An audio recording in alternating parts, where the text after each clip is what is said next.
keberisikan nggak? Karena di sini rame banget. Cukup jelas ya suara Umi ya? Cukup nih, udah. Oke. Cukup jelas, Mi. Sekarang kita kan tadi udah ngerjain nomor 1, 2, kemudian 5. Oke. Sekarang Umi mau lanjut, tadi katanya Faris mau ngerjain nomor 4 ya Solih ya? Ya, Mi. Oke, yuk nomor 4 Faris. Nomor Nomor 4 4 sama dengan mutlak mutlak 2 min 56. hmm? Langsung aja Gimana? Mi, kan ini yang di dalam kurung langsung dihasilin aja Mi. Oke. Enggak Mi, maksudnya yang langsung jadi min 56 2 min 56. 2 min 56. Enggak, maksudnya dari dalam kurung tuh hasilnya min 56 Mi. Yakin? Dalam kurung 5 dikurangi 9 kan berapa? enggak, saya dibagi dikuadratkan semua dulu Mi. Oh, 25 gitu. Ya, 25 dikurang 9 hasilnya min 56. 9. Tunggu, 25 dikurang 9 hasilnya min 56. Oke. Kan 9 pangkat 9 kuadrat kan. Sebentar. Sebentar ya. Faris, do you know when we have a minus b square isn't equal a square minus b square? And then when we have a plus b square isn't equal a square plus b square. Jadi ketika kita punya a minus b dikuadratkan itu nggak sama dengan a kuadrat dikurang b kuadrat. Ketika kita punya a plus b dikuadratkan, kita juga nggak sama dengan a kuadrat ditambah b kuadrat. Oke, kenapa Mi? Karena ketika kita punya ini harusnya sama dengan apa? A minus B kuadrat itu kalau kita menggunakan definisi pangkat, maka kita punya A minus B kali A minus B. Berdasarkan penelitian, berdasarkan yang kita pelajari di kelas 7, kita punya A kali A kali min B kali A, min B kali min B, maka kita punya A kuadrat min 2AB plus B kuadrat. Sama dengan A plus B kuadrat. A plus B kuadrat juga nggak sama dengan A kuadrat plus B kuadrat. Why ini? Karena kita punya ini sama dengan A plus B dikali dengan A plus B. Artinya apa? Artinya kita punya A kali A kali B kali A, B kali B. Maka kita punya A kuadrat plus 2AB ditambah B kuadrat. Ini nggak boleh lupa ya Solih ya. Oke, jadi gimana Mi cara paling aman buat ngerjain 5 dikurangi 9 kuadrat? Maka kita kerjain dulu yang di dalam kurung. Makanya ketika kelas 7, ketika kita berbicara tentang operasi bilangan, maka guru matematika kalian akan meyakinkan bahwa kerjakan yang di dalam kurung terlebih dahulu. Oke, sekarang coba kerjain 5 dikurangi 9 berapa? Min 4. Min 4 baru dikuadratkan. Ingat, kerjain di dalam kurung terlebih dahulu. Minus 6. Maka kita punya berapa, Faris? Min 14 dikurang 6. 2 dikali 16 dikurangi 6. Kemudian ini mutlak ya. Ya, mutlak. Kemudian sama dengan apa ini? Kali 2 kali 16 berapa? 12 16 kali 2? 32 dikurangi kurang 6. Berapa ini? 20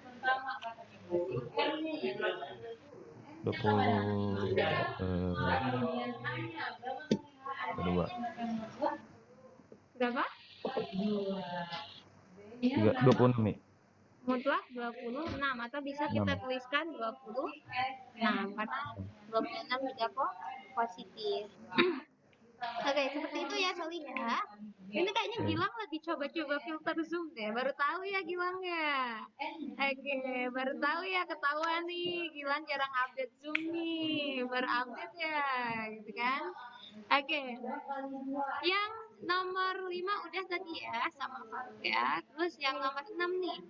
Yang nomor 6 gimana sih Mi? Kita kan akar pangkat 3 dari 3 kuadrat itu hasilnya berapa? Ya kan? Kita nggak tahu. Tapi kita bisa nggak sih ngira-ngira? Bisa nggak sih kita ngira-ngira? Bisa nggak kalian melakukan perkiraan? Prediksi saya, prediksi saya, akar pangkat 3. Jadi akar pangkat 3 dari berapa berarti? 3 kuadrat itu kan 9 kan ya? Akar pangkat 3 dari 9 itu, Mi, itu kayaknya tuh lebih dari 1, lebih dari 2 deh, Mi. Lebih dari 2, tapi masih kurang dari 3 deh. Kenapa? Kenapa punya prediksi seperti itu? Karena kita punya 2 pangkat 3 kan 8. Otomatis kita punya akar pangkat 3 dari 8 itu 2 kan? Ini kalian belajar di bilangan berpangkat. Nah, kemudian kita punya 3 pangkat 3 itu 27. Berarti akar pangkat 3 dari 27 itu kan 3. Nah, sekarang kita punya akar pangkat 3 dari 9 itu kan di antara 8 sampai 27 kan? Berarti dia itu bakalan 2, sekian sekian sekian. Kalau kalian cari di kalkulator. Tapi Umi nggak perlu hasilnya. Umi nggak perlu tahu dia tepatnya itu 2, berapanya. Umi nggak perlu tahu. Yang Umi perlu tahu kapan dia jadi positif ketika kita nyatakan tanpa mutlak. Maksudnya gimana, Mi? Maksudnya gini. Ini kan 2, sekian sekian. Kalau dikurangi 4 hasilnya positif atau negatif, Soli? Negatif. Negatif. Berarti kalau di mutlak dia harus bertukar posisi. Iya, misal Umi punya nih di nomor 3 tadi. Umi punya mutlak 5 dikurangi 7. Itu kan sama aja kita hasil mutlaknya itu 7 kurang 5 kan? Biar sama dengan 2. Dia ditukar posisinya ketika pengurangan. Nah, sekarang kita punya karena 2, sekian ini lebih kecil dari 4, maka hasil mutlak ini adalah 4 dikurangi akar 3 dari 3 kuadrat. Isi kan nomor 6, tapi nggak ada yang berani buat ngerjain nomor 6. Umi ngomong dulu kan? Umi ngomong duluan ya. Oke. Udah siap. Salah Umi berarti. Udah siap padahal Gazi ya. Oke, ada Gazi nomor 7 deh. 0, ada 2 sebenarnya saya jadinya. Kalau misalnya jadi kurangin langsung berarti 0,86. Tapi kalau misalnya pi-nya jadi 22/7 jadi 5,41 tadi. Atau 3. Umi nggak perlu itu. Umi cukup konsep mana yang di depan, mana yang di belakang. Mutlak dari 4 dikurangi pi, siapa yang di depan, siapa yang di belakang. 22/7 kurang 4 bukan sih gitu ya? Kita nggak perlu tahu pi itu apa 22/7 kah atau ini tetap kayak gini, Mi. 4 Iya. dikurang pi min kurang 4. Pi sama 4 gedean siapa? Oke? Yang kita perlu tahu pi sama 4 gedean siapa? Gedean siapa pi sama 4? 4. Berarti tetap 4 minus pi. Oke, paham maksud Mi. Rapi belum katanya Mi. Apa gimana? Rapi belum ngerti katanya Mi. Oke. Nanti akan Umi jelaskan. Nomor 6 juga belum ngerti saya. Oke. Ini apa sih maksudnya nomor 6 sama 7? Apa yang maksudnya ditukar gitu kan? Nah, konsepnya kayak gini, Soli. Konsepnya Umi hapus, Umi ganti slide-nya yang kosong. Jadi, intinya di sini Umi tuh mau meyakinkan kalian kalau kita punya pengurangan, misal Umi punya tadi 5 dikurangi 7, itu kan hasilnya 2. Padahal kan 5 kurangi 7 itu kan minus 2, gitu kan? Nah, berarti kalau kita punya mutlak 5 dikurangi 7, itu sama dengan 7 kurang 5. Yang lebih besar ditulis di depan, supaya hasilnya positif. Karena mutlak kita nggak boleh negatif. Nah, sehingga kalau Umi punya tadi 4 minus pi, kita punya nih nilai pi itu kita udah tahu. Berapa nilai pi? 3,14 sama 3,14. Iya, sekitaran 3, sesuatu gitu kan. 22/7 kan juga 3, sesuatu kan. Nah, sekitaran 3, sesuatu Mi, 3, something. Artinya dia masih lebih kecil dari 4 atau lebih besar dari 4? Lebih kecil dari 4. Kecil dari Iya, 4. lebih kecil dari 4. Maka Umi cuma butuh aturannya yang lebih besar dikurang yang lebih kecil. Maka ini hasil mutlaknya adalah tetap 4 minus pi. Oke, kalau Umi tukar posisinya pi dikurangi 4, maka apa yang terjadi? Jadi Hasil mutlaknya adalah 4, pi. 4 minus Minus pi bukan ini. Pi. Oh, kurang maksudnya kurang pi. Iya, 4 dikurangi pi, itu konsepnya. Jadi kalau Umi punya A lebih besar B, kemudian Umi punya B minus A, maka apa yang terjadi di sini? Mutlak dari B minus A adalah A minus B. A minus B. That's right. Itu konsep yang mau Umi ajarkan melalui soal nomor 6 dan 7. Gimana tadi yang belum paham sudah Jadi paham? nomor 7 itu jadi tetap gitu ya, Mi? Iya, karena dia tetap yang lebih kecil yang di depan, apa yang di belakang. Siap. Oke? Nanti contoh apa jenis soalnya juga sama kayak gini atau kita harus menjumlahkannya? Enggak, kalau misalkan konsep kayak gini berarti jenis soalnya biasanya bilangan-bilangan irasional yang dipakai. Misal tadi Umi pakai akar pangkat 3 dari 9, kemudian bisa juga akar pangkat 2 dari akar kuadrat dari 3. Misal akar kuadrat dari 3 dikurangi 2. Mutlaknya hasilnya apa?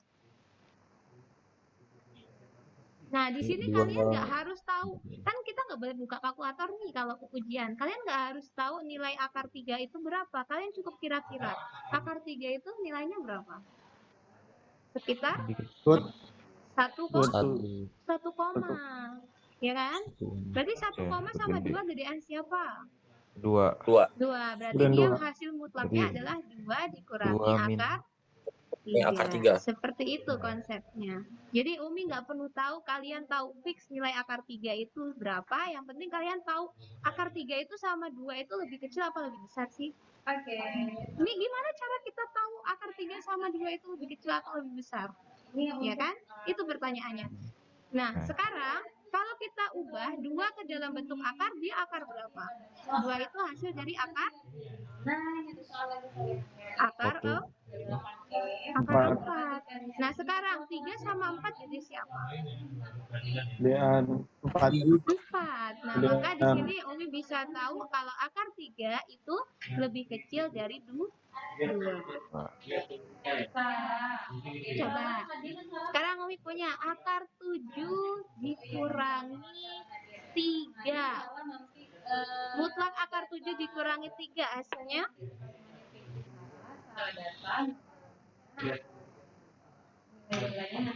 Terus 3 ada kurang bawahnya akar 7. dikurangi 2. Yang atas akar 7 dikurangi 3 mutlaknya hasilnya 3 kurang 3 dikurang akar 7. Kenapa kok 3 dikurang akar 7? Kita itu punya perkiraannya 2. 3 itu adalah akar 9. Otomatis akar 7 dengan akar 9 kalau kita bandingkan gedean siapa? Gedean akar 9. Kemudian kalau akar 7 dikurangi 2 kita mutlakin, hasilnya apa? Akar 7 sama akar 2. Akar 7 dikurangi 2 tetap, karena yang lebih besar sudah ditulis di sebelah kiri. Ingat bahwa negatif atau pengurangan tidak mengalami sifat komutatif, sehingga kita punya 2 dikurang 3 itu tidak sama dengan 3 dikurangi 2. Tapi ketika kita berbicara nilai mutlak, maka mutlak 2 dikurang 3 itu sama dengan mutlak 3 dikurangi 2. Maaf nih, suara Umi rada-rada mana gitu. Oh, rada-rada gimana ya? Aduh, gimana nih? Ini macet-macet. Ya, macet-macet gitu. Paketan Komputer saya apa? bener nih, paketan Umi habis. Gimana dong? Udah enggak. Sebentar ya, Umi lagi tethering ke Umi Ayu bentar. Oppo A37 passwordnya.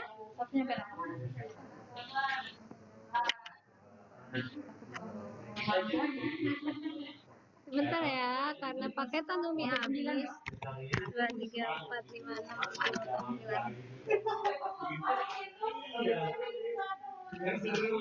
Ya, saya bawa. Lain. AG. Oke. Kemarinnya Siapa mau bahasa Arab. tethering Umi? Ya, kalau ada yang bingung silakan. Siapa mau tethering Umi? Paketan Umi habis. Aduh, Aduh, ini nih. Oke. itu udah panggil alam ya, berarti udah sudah selesai. Udah panggilan alam sudah selesai ya. Baru 1:30. Gimana sih? Makan siangnya nanti nggak terproses dengan baik nih. Kalau misalkan apa namanya kita udahan. Oke, alhamdulillah Umi dapat tethering. Kita lanjutkan ya. Jadi itu tadi penggunaan sifat-sifat dari nilai mutlak waktu ngerjain soal hitungan nilai mutlak di biasa. Jadi jangan sampai salah ya ketika Umi kasih soal tentang perhitungan lagi, kalian harus bisa menjawabnya dengan benar. Oke, Umi mau tanya, have you understand, Soli? Udah paham? Untuk sifat-sifat tadi sebenarnya belum. Aduh, gimana nih? Insya Allah. Kan Paham, habis Bang. sifat itu langsung jawabannya gimana? Maksudnya? Cara giniin ya, cara 4 dibagi pi itu. Kan itu cuman konsep. Mentuntaskannya. Oh, menuntaskannya. Enggak ada Iya. penuntasan dari bilangan irasional. Karena bilangan irasional itu nggak bisa kita jumlahkan dan kurangkan dengan bilangan rasional. Ya tetap ditulis itu aja. Oh, Ketika gitu. kalian kelas 9, kenapa ketika Umi punya 4 akar 3 dikurangi 2 itu tetap ditulis kayak gini kan ketika kita kelas 9? Iya. Iya kan? Nggak tahu lagi. Waktu merasionalkan bentuk akar, kemudian menjumlahkan atau mengurangkan, menyederhanakan bentuk akar. Kenapa? Karena di sini dia adalah bagian irasional. Irasional dengan ini bagian rasional. Jadi bilangan rasional dan irasional itu sejujurnya di matematika mereka nggak bisa menemukan hasil operasi. Sehingga kita cuma bisa menambahkan 4 akar 3 dengan sesuatu yang sama-sama akar 3. Punya akar 3 di belakangnya, maka kita punya di sini 2 akar 3. Karena ini irasional, ini irasional. Jadi maksudnya apa, Mi? Kenapa kita punya Pi itu 3,14, Mi? Enggak, Pi bukan 3,14. Di dalam matematika, 3,14 hanya pendekatan untuk Pi untuk siswa SMP. Tapi nanti ketika kalian udah SMA, ketika kalian udah perguruan tinggi, nggak ada yang menyatakan Pi itu dengan 3,14 lagi. Pi dinyatakan dengan Pi, karena dia bilangan irasional. Oh, jangan. Dia nggak pernah jadi rasional. 3,14 itu 3,14 itu rasional. Oke? Jadi bilangan-bilangan irasional itu tidak mungkin dijumlahkan dengan bilangan rasional. Ya itu udah jadi hasil akhirnya gitu. Yang tadi konsep yang Umi jelaskan itu sudah merupakan hasil akhirnya. Apa sih Mi bilangan irasional Mi gitu? Ada yang mau tanya kayak gitu? Ada Mi, saya Mi. Oke, Umi suruh balik ke SMP lagi ya. Oke, apa sih Mi bilangan irasional sih Mi? Saya juga nggak pernah dijelasin Mi irasional apa ini. Ini irasional Mi. Pikiran saya kalau sama matematika jadi irasional Mi. Oke.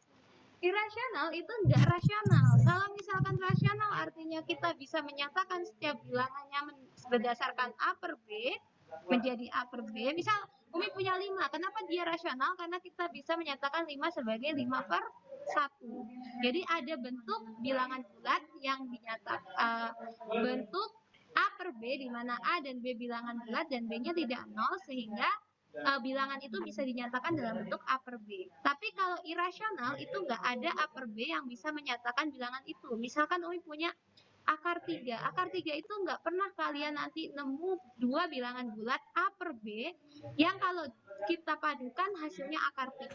Nggak akan pernah nemu. Dua-duanya bilangan bulat, kemudian kita tulis upper B di sini dengan B-nya bukan 0, dan dia hasilnya akar 3. Nah, itulah kenapa akar 3, akar 2, kemudian pi itu disebut bilangan irasional. Ketika kita menyatakan pi 2/7 itu kan rasional ini. Berarti pi itu rasional, bukan irasional. Ingat, 2/7 bukan sama dengan, tapi pendekatan. Kayak gini sama dengannya, keriting-keriting gitu. Jadi dia adalah nilai pendekatan. Oke? Bisa dipahami penjelasan Umi? Jadi kita punya irasional dan rasional. Enggak. Padahal nanti belum kalian kalau belajar Irasional itu bilangan yang tidak diketahui pastiannya gitu ya, atau kurang Iya, pasti. benar-benar dia nggak bisa dinyatakan dengan sesuatu gitu irasional tuh. Kalau rasional bisa selalu dinyatakan sebagai upper B. Kita nanti masuk lagi. Oh, begitu begitu. Siap. Iya. Jadi misalkan kamu punya nih akar 4 nih. Akar 4 itu bisa dinyatakan sebagai upper B enggak? 2 Enggak. per 1. Ingat akar 4 itu 2 hasilnya Oh, Sobi. Yudin. Nah, jadi dia rasional atau irasional, rasional. Seperti itu. Jadi rasional itu bisa dinyatakan sebagai upper B, sedangkan irasional itu nggak bisa ada penyataan yang menyatakan dia sebagai upper B. Atau kalau kalian bisa mempelajari bentuk desimalnya itu nggak beraturan. Misal kalau kalian lihat pi itu bukan cuma 3,14. Searching lah, nilai pi itu 3,145 berapa gitu. Jadi dia nggak ada polanya kalau dibuat desimal dan nggak akan berhenti. Beda dengan Umi punya misalkan 1/3. 1/3 itu berapa? 0,3333 meskipun nggak ada berhentinya, tapi dia punya pola. Oh, 3333 terus. Tapi kalau irasional tuh nggak punya pola. Coba searching di internet nilai dari pi. Nilai asli ya, bukan yang pendekatan. Oke, sampai sini bisa dipahami bilangan rasional dan irasional? Keren banget ya matematika, ternyata lebih banyak bilangan yang belum kita ketahui. Oke, silakan. Yang nomor 6 itu kan akar. Kok jadinya hasil akhirnya 4 kurang akar 3 itu, Mi? Iya kan? Nggak jadi. Umi punya akar 3 dari 3 kuadrat dikurangi 4 kan? Ya. Nah, kita punya Katanya ini. akar rasional. Sekarang Umi tanya, akar pangkat 3 dari 9 ada bisa dinyatakan dengan upper B enggak?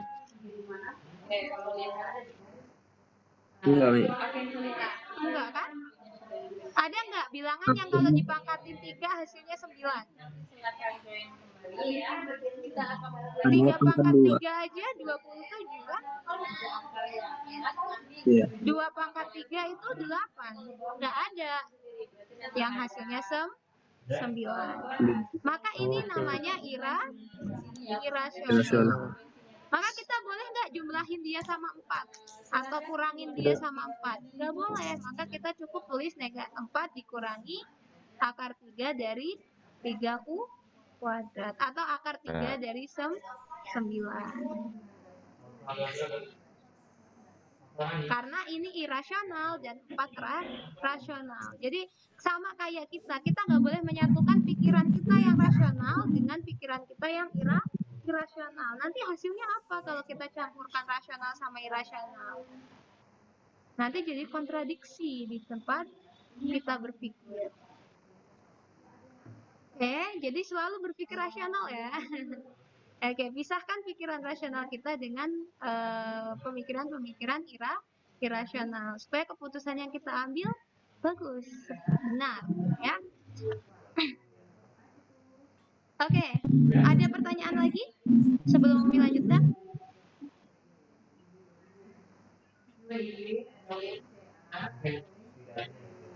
Gak ada? Oke. Kalau nggak ada, kita lanjutkan ke absolute values function. Jadi fungsi nilai mutlak. Ini terjemahannya fungsi nilai mutlak. Apa itu? Ketika di kelas 8 pertama kali kalian kenalan atau PDKT sama fungsi, ta'arufan sama fungsi di kelas 8. Apa itu fungsi? Krik krik krik krik. Apa itu fungsi? Oke.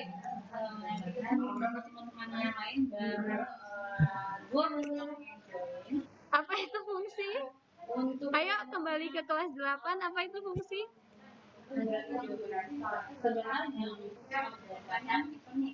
Nggak ada yang tahu fungsi itu apa? Penjelasannya nggak tahu. Penjelasannya nggak tahu. Caranya tahu. Pemetaan, oke. Pemetaan itu nama lain fungsi ya.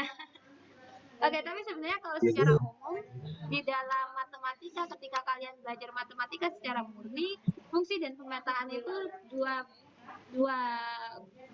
definisi yang berbeda. Jadi kalau fungsi itu hanya untuk bilangan, kemudian pemetaan itu untuk semua objek.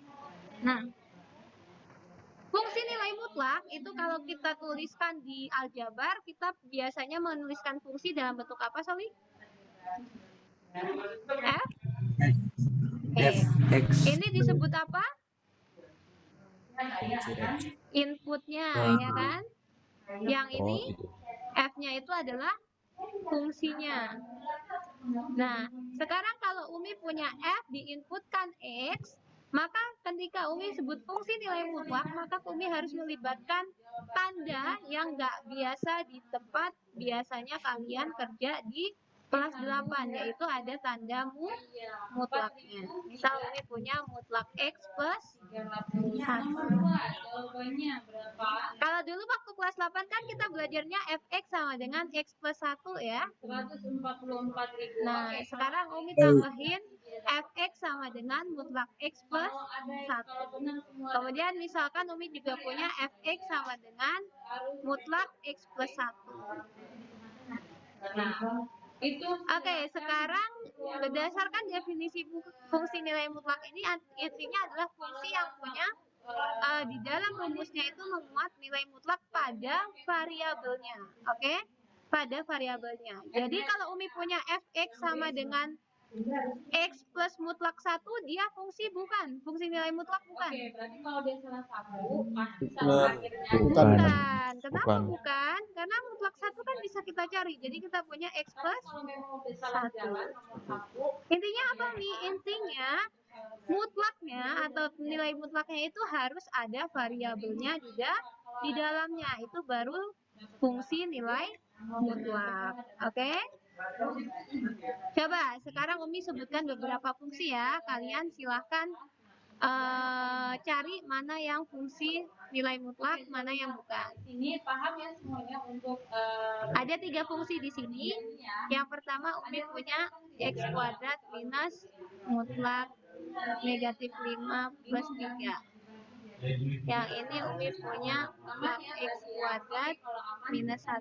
Yang ini Umi punya mutlak X kuadrat min 5X plus 2. Oke, sekarang Umi punya F, G, dan H. Umi tanya, F fungsi nilai mutlak bukan? Bukan. Fx sama dengan X kuadrat min mutlak negatif 5 plus 3 nilai mutlak bukan? Fungsi nilai mutlak bukan? Bukan. Kenapa bukan? Karena inputnya bukan nilai mutlak. Oke. Gx sama dengan mutlak X kuadrat minus 1 nilai fungsi nilai mutlak bukan? Iya. Kenapa dia fungsi nilai mutlak? Are you sure dia fungsi nilai mutlak? Kita punya sifat apa kemarin? Sifat pertama Umi yang Umi kasih ke kalian, X kuadrat itu sama dengan mutlak X dikuadratkan. Jadi kita punya seperti ini, ya kan? Berarti ini sama dengan apa? X kuadrat minus 1. Fungsi nilai mutlak bukan? Bukan. Oke, yang HE X kuadrat min 5X X plus 2, fungsi nilai mutlak bukan? Ketika dia sudah mempelajari Iya, Wi. iya. Oke, jadi tetap harus mempertimbangkan sifat-sifat nilai mutlak.